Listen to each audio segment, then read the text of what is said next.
Measures to curb rising food prices are yielding intended results.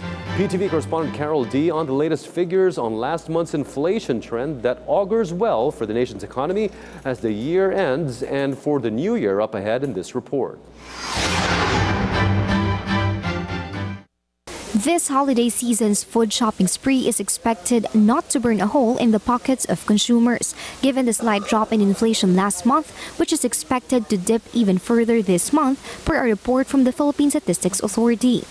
The November inflation rate reported a 6% count, an almost 1 percentage point lower than the 6.7% in the first few months of the fourth quarter. The PSA noted that the falling prices of oil in the world market significantly contributed to the slower pace of food inflation rate in November. Fuel, petroleum, it had the weight of 2.02. It actually has one of the biggest weights under the transport group.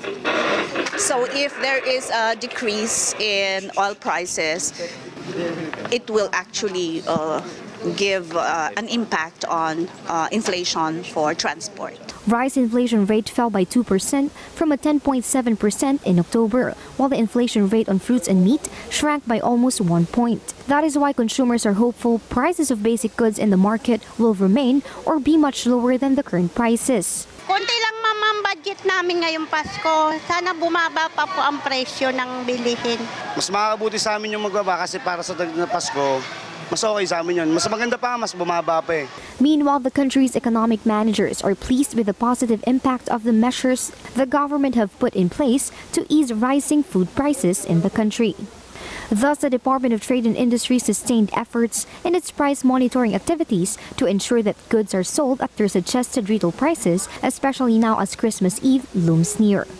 Carol D for the Nation.